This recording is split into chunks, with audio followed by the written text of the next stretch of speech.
Hello everyone, so welcome back to my channel Rages and Roses, and today our topic is cycle of shame.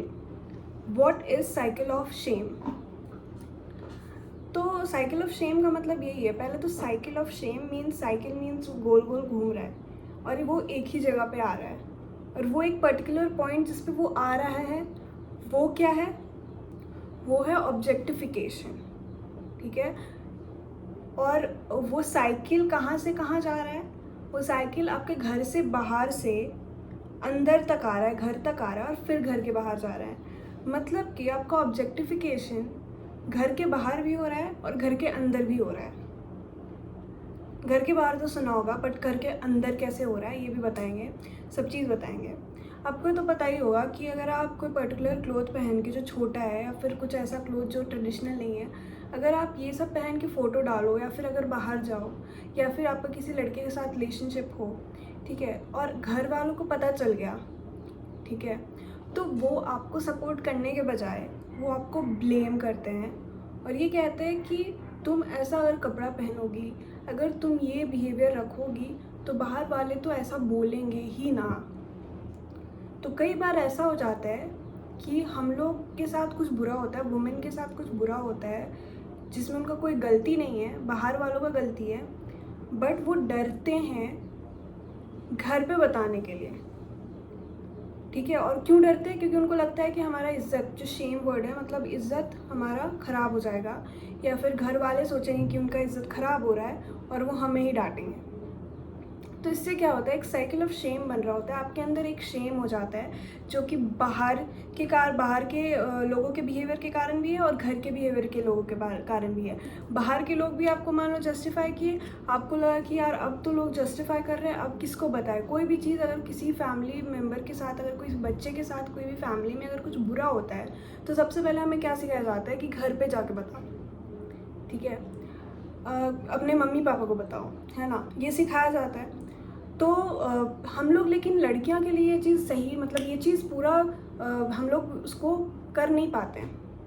I mean कि लड़कियों के लिए ये जो चीज़ है कि कुछ भी बुरा हो तो घर पे जाके बताओ, ये पूरा एप्लीकेबल नहीं है। क्यों? क्योंकि हमारे साथ ऐसा भी हो सकता है कि हमें कोई लड़का परेशान कर रहा है और वो हम लोग घर पे जाके नहीं बता पा रहे हैं। क्यों? क्योंकि हम लोग बाहर ट्यूशन जा रहे हैं और ट्यूशन के रास्ते पे ही वो आदमी परेशान करता है, और हमें वो डर है कि अगर घर पे जाके बता देंगे तो घर वाले ट्यूशन ही छुड़ा देंगे। एंड ये बहुत लड़कियों के साथ हुआ है। I think you guys can relate to it कि if something bad happens to us, it's not that our parents और family members will blame the person who is doing it to us, but they will automatically start blaming us or start changing our situation in order to get accustomed to the criminal environment that is going outside. Criminal environment means किसी को छेड़ना, eve teasing करना, ये भी तो एक criminal activity ही है। Although बहुत normalise है, इसीलिए इसको क्रिमिनल जैसा देखा नहीं जाता या उन्हें अंदर नहीं किया जाता, but still it's a criminal activity, right?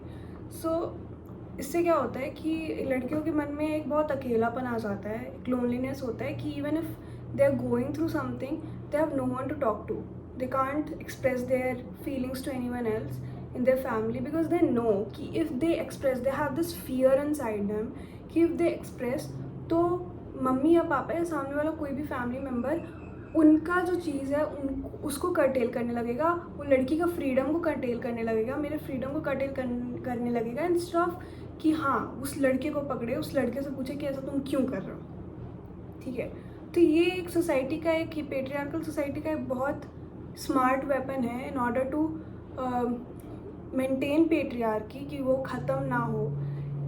अगर पेट्रियार्की हमारे समाज में चल रहा है तो ऐसे ही नहीं चल रहा है, उसका बहुत सारा कुछ वेपन्स है जो वो यूज़ करता है, जो हमें बहुत नॉर्मल लगता है, बट वो नॉर्मल है नहीं, वो पेट्रियार्कल वेपन है। और उसमें से एक है साइकिल ऑफ शेम, क्योंकि कहीं ना कहीं साइकिल ऑफ शेम में बाहर वाले छेड़ने वालों का गठबंधन हमारे घर वालों से इनविजिबल गठबंधन होके रखा हुआ है, सॉरी, ठीक है, एक इनविजिबल कंपेनियनशिप है दोनों में। क्यों? क्योंकि दोनों ही कहीं ना कहीं हमें एक ऑब्जेक्ट की तरह देख रहे हैं। जो लड़का हमें छेड़ रहा है या जो लड़का हमें रिलेशनशिप में परेशान कर रहा है या डरा धमका रहा है कि हाँ तुम्हारा फ़ोटो वायरल कर देंगे या जो भी बहुत केसेस होता है ऐसा, तो वो लड़का आपको एक ऑब्जेक्ट की तरह देख रहा है क्योंकि आपका वो फीलिंग्स को कंसिडर नहीं कर रहा है। ऑब्जेक्टिफिकेशन होता क्या है?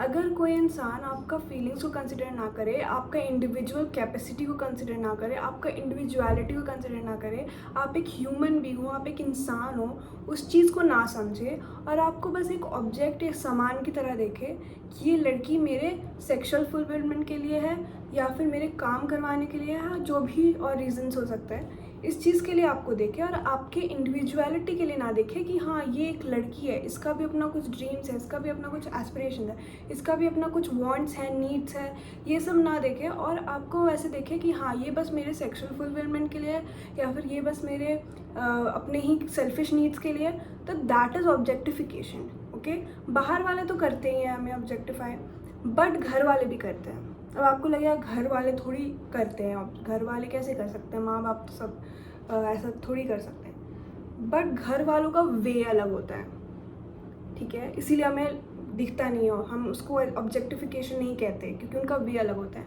ऑब्जेक्टिफिकेशन बस सेक्सुअल तरीके से नहीं होता जो बाहर वाले करते हैं most of the time. Objectification non sexual तरीके से भी होता है। ऑब्जेक्टिफिकेशन का बेसिक मतलब क्या है कि आपको एक ह्यूमन की तरह ना देखना, आपको एक इंसान जिसका अपना अपना चाह है, वांट्स है, डिसलाइक्स, वैसा ना देखना और उस इंसान को अपने ही किसी भी प्रॉफिट के लिए देखना, वो होता है ऑब्जेक्टिफिकेशन। और वो प्रॉफिट सेक्सुअल हो सकता है, नॉन सेक्सुअल भी हो सकता है। घर वाले हमें नॉन सेक्सुअल तरीके से देखते हैं, मतलब नॉन सेक्सुअल ऑब्जेक्टिफाई करते हैं, ठीक है, most of the time. The relatives, इसमें भी बहुत एक्सेप्शंस है, but I am just telling this generally in order to make you understand the concept. अब नॉन सेक्सुअल तरीके से घर वाले करते हैं और सेक्सुअल तरीके से बाहर वाले, ये क्लियर हो गया। बाहर वाले कैसे करते हैं? I think most of the women know, ठीक है, ईव टीजिंग करना, आप कहीं जा रहे हो और आपको छेड़ देना, वो होता है ऑब्जेक्टिफिकेशन करना। इतना नॉर्मलाइज हो गया कि हमें लगता है ठीक है ना, मतलब हम लोग झेल लेते हैं इस चीज़ को, बट झेलना नहीं है, क्रिमिनल एक्टिविटी है, इसमें वो इंसान अंदर जा सकता है। बट इतना इंडिया में नॉर्मलाइज है कि we don't even say anything against them और even try to complain about them. और इसमें हमारा गलती नहीं है, इसमें ये सोसाइटी हमारा ऐसा है कि हम लोग इसको नॉर्मलाइज कर दे, बट छोड़ो वो चीज़ को। तो बाहर वाले तो कैसे ऑब्जेक्टिफाई करते हैं आपको पता ही है, नॉन सेक्सुअल मतलब सॉरी सेक्सुअल तरीके से कि आपको छेड़ देना। और जैसे अगर आप सोशल मीडिया में कोई पोस्ट डाल रहे हो या जैसे I am a dancer, I post sometimes, तो उसमें हेट कमेंट्स आना या मेरे को स्लट शेमिंग करना, कैरेक्टरलेस बोलना, फादरलेस बोलना, ऐसे ऐसे सब शब्द को यूज़ करना, तो ये होता है बाहर वाला कैसे सेक्सुअल तरीके से ऑब्जेक्टिफाई कर रहा है कि बस आपके बॉडी पार्ट्स पे कमेंट्स कर रहा है, ऐसे वैसे, ठीक है।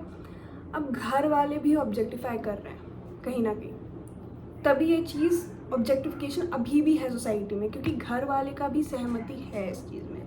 घर वाले का सहमति अलग तरीके से, अब कैसे बताते हैं। जैसे आप पैदा होते हो, बहुत लड़कियों को पैदा तक नहीं होने दिया जाता है क्योंकि वो लड़की है, ठीक है, बट अगर आप गलती से पैदा हो गए, ठीक है, तो आपके पैदा होने के बाद आपका एजुकेशन, ठीक है, वो एक सेकेंडरी देखा जाता है in comparison to a males education, ठीक है। फिर आप जब बड़े होते हो, ठीक है, आप बड़े होते हो और आप पढ़े हो अच्छे से या नहीं पढ़े हो, आपका कोई जॉब लगा या नहीं लगा, ठीक है, उसको उस पर फोकस नहीं किया जाता। आप एक पर्टिकुलर एज क्रॉस कर गए तो आपका शादी पे फोकस कर दिया जाता है, ठीक है। और ये सब के बीच में, शादी वाले एज और पढ़ाई वाले एज के बीच में, आप घर में हो, रह रहे हो घर पे, तो आपको क्या पहनना है, आपको कहाँ जाना है, आपको किसके साथ जाना है, आपको क्यों जाना है, मतलब ये सब चीज़ होता है decided by the family members. तो इसके पीछे ये मेंटालिटी कि लड़की जो भी करेगी उसके पीछे हम डिसाइड करेंगे, इस मेंटालिटी के पीछे क्या कॉन्सेप्ट है? Objectification, non sexual objectification. How? Because उनके मन में आप एक ऑब्जेक्ट इस सेंस में हो कि आपको वो एक घर के पूरे खानदान का इज्जत का टोकरी समझ रहे हो आपको, ठीक है, कि आप जिस तरीके से भी रहते हो, जो भी कपड़ा पहनोगे, जिसके भी साथ जाओगे, वो ये डिटरमाइन करता है कि घर में वो पूरा ख़ानदान जिससे आप बिलोंग करते हो उसका कितना रिस्पेक्ट बनेगा सोसाइटी में। ठीक है, आपको एक इज़्ज़त का पोटला समझा जाता है, आपको एक ह्यूमन बीइंग नहीं समझा जाता है, आपको एक इंसान नहीं समझा जाता है जिसका अपना कुछ चाह हो सकता है, अपना कुछ डिज़ायर हो सकता है, अपना कुछ पैशन हो सकता है, अपना कुछ ड्रीम्स और पढ़ाई लिखाई का शौक़ हो सकता है। ये सब नहीं देखा जाता, आपको बस एक इज़्ज़त की टोकरी के जैसा सामान माना जाता है। तभी आप पे इतना रोक टोक होता है कि आप फ़ोन पे भी बात कर रहे हो तो सबको बताओ किससे बात कर रहे हो, बार बार पूछना, प्राइवेसी नहीं देना, रूम बंद मत करो, बाहर मत जाओ, यहाँ पे मत जाओ, इतने लेट मत जाओ। तो ये सब क्या है? ये सब बस कंट्रोल करने का पीछे का रीज़न क्या है हमें पता नहीं है। हम लोग कंट्रोल को इतना नॉर्मलाइज कर लिया कि पीछे का रीज़न हम लोग सोचते ही नहीं है, इतना सोचते ही नहीं आगे। बट इसके पीछे का रीज़न है क्योंकि आपको एक ऑब्जेक्ट की तरह देखा जा रहा है जो बस घर का इज्जत को बनाए रखेगी। ठीक है, और इज्जत बनाने के चक्कर में आज तक लड़कियों ने क्या क्या सैक्रिफाइस किया है वो तो आपको पता ही है। ऐसे लड़के से शादी कर लेना जो उसको एक तो पसंद नहीं था, दूसरा पसंद नहीं था वो भी छोड़ो, वो इंसान डोमेस्टिक वायलेंस करता है उसके साथ, वो इंसान उसके साथ सेक्सुअल वायलेंस करता है, सब कुछ करता है। ये सब चीज़ होता है। और क्यों होता है? क्योंकि आपने अपने माँ बाप के बॉन्ड्स के ये से शादी किया और आपको वो पसंद नहीं था, तब भी आपने शादी कर लिया कि चलो माँ बाप खुश रहेंगे। तो वो इंसान आपको पसंद भी नहीं था, आप उसको पर्सनली जानते नहीं थे, and then it turns out कि he's someone who uses domestic violence, who is not someone who is very understanding or whatever। ठीक है, तो ये रूइनिंग वाला जो चीज़ है कि लड़कियों को जब हम लोग एक इज्जत का टोकरी समझते हैं तो उनका लाइफ कितना रूइन हुआ है वो हिस्ट्री बताता है। ऐसे लड़के से शादी हो जाना जो कि सही नहीं है। ठीक है, अपने मन पसंद, और एक तो चलो डोमेस्टिक वायलेंस ना भी हो तो आप सोचो, आप शादी करते हो किसी के साथ रहने के लिए, ठीक है, मतलब ज़िंदगी भर, ऐसा नहीं है 1-2 साल का रहना है आपको, like more than your unmarried age you are mostly married, right. मतलब 20-21 साल में अगर शादी हो जाए तब तो आप ज़्यादा ज़िंदगी तो मैरिड ही गुजारोगे, तो ज़्यादा ज़िंदगी आपको उसके साथ गुजारना है अपने लाइफ का, ज़्यादा टाइम मैरिड इंसान के, मतलब जिससे शादी होगा वही इंसान अपने पसंद का नहीं है तो क्या, चलो वो भी ठीक है, अपने जो भी प्यार था रिलेशनशिप उसको छोड़ देना, ये सब सैक्रिफाइसेस तो बहुत नॉर्मल है सोसाइटी के दृष्टि से। ठीक है, और भी क्या क्या लड़कियों ने गवाया है। women get raped like every 3 minutes, they're getting raped somewhere. Now why is this happening? Why?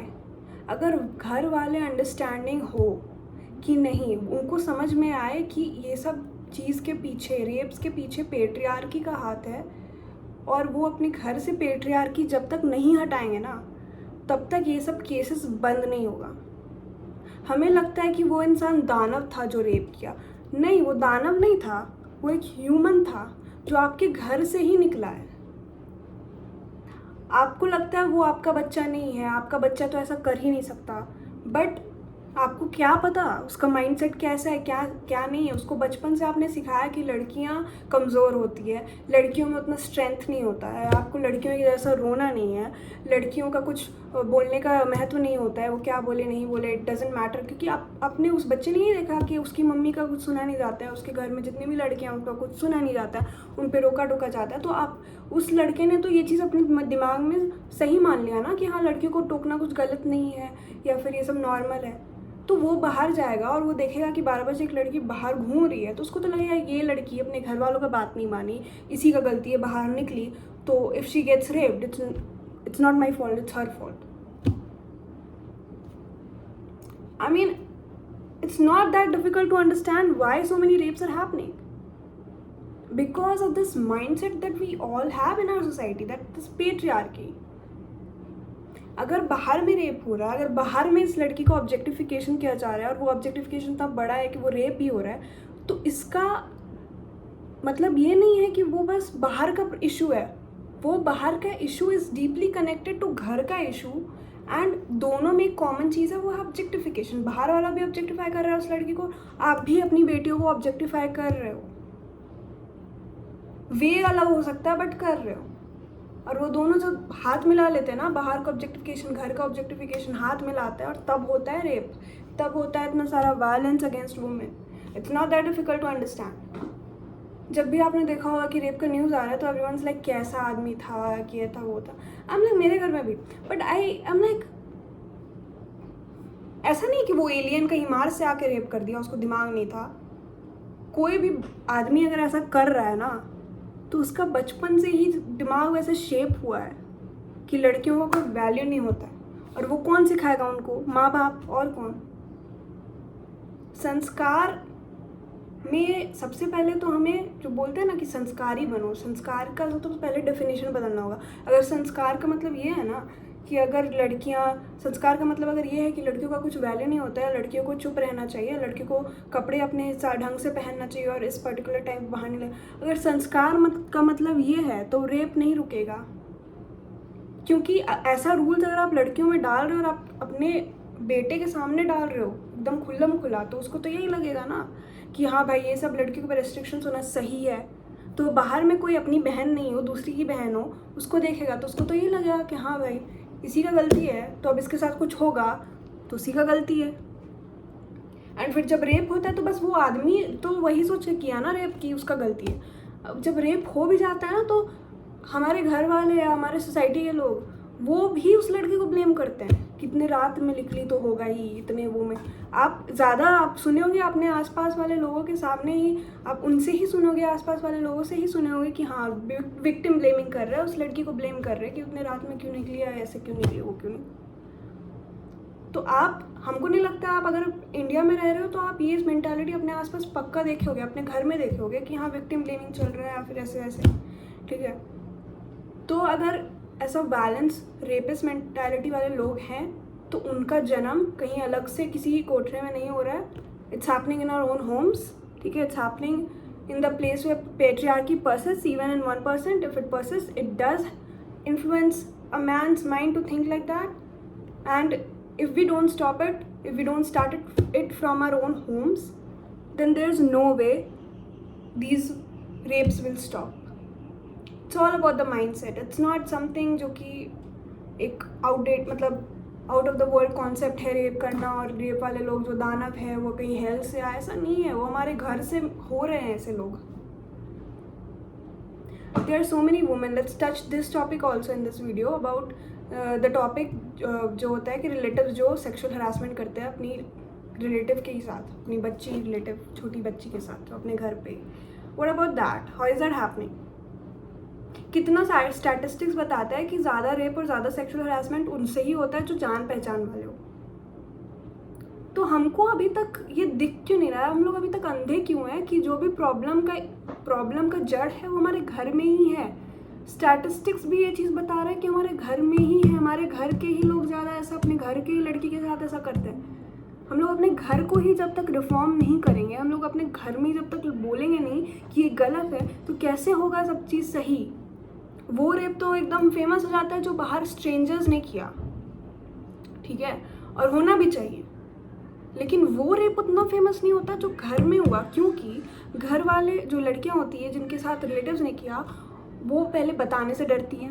वो अगर बताएंगी तो 10-20 साल बाद बताएंगी, और फिर उनका जो क्रेडिबिलिटी होता है वो घट जाता है कि आप इतने साल बाद क्यों बताए, पहले ही बता देती। ये है हमारा सोसाइटी, कोई बिलीव भी नहीं करता है। तो हम लोग निर्भया केस को जितना फेमस किए, जो कि होना चाहिए obviously, there are so many cases that are hidden. तुम्हारे घर में तुम्हारी बहन के साथ भी शायद ऐसा हुआ होगा, आपको पता नहीं है, क्योंकि वो नहीं बताएगी, उसको हिम्मत ही नहीं उतना, उसका सोसाइटी उतना हिम्मत बांधा ही नहीं है, उसको दिया ही नहीं इतना हिम्मत कि वो बोलने का हिम्मत रखे। और वो बता भी दी तो आप लोग कुछ कर नहीं पाओगे, क्योंकि आप लोग चुप हो जाओगे कि घर वाला किया, इट्स फाइन, इट्स ओके। तो stop questioning women and start questioning patriarchy, because you don't know what your loved ones जो कि women है, your sister, your girlfriends or your mother, they have went through in their life. They haven't said anything because they are afraid of the patriarchy. So it's high time we stop the patriarchy. It's high time we start recognizing the causes of the rape cases and the crimes and start reforming it in our own Holmes.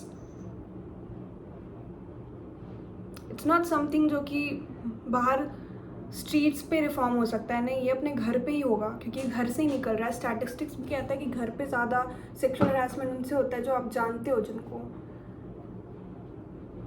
तो जो cases viral होता है कि बाहर हुआ या किसी ऐसे, वो आपको लगता है वही ज़्यादा हो रहा है. नहीं, घर पे हो रहा है ज़्यादा. और अगर बाहर भी हो रहा है तो उसका भी रिलेशन घर से है. लेकिन घर पे हो रहा है तब तो आपको डायरेक्टली पता होना चाहिए ना कि घर से ही हो रहा है ये सब चीज़. घर में जो सोच है उससे ही हो रहा है. तो जब तक हम लोग अपने घर को रिफॉर्म नहीं करेंगे तब तक कुछ नहीं हो रहा. अगर आप एक मैन हो, you should start questioning patriarchy. Stop taking dowry. शादी होगा डॉरी मत लेना. माइंडसेट चेंज करो अपना. कम से कम अगर बाहर मम्मी पापा को नहीं समझ रहा है, कम से कम अपना चेंज करो. ठीक है. अगर आप एक वुमेन हो तो start fighting for your rights. It's difficult but start fighting. Start taking some steps. You know, we deserve more, and I hope this will create an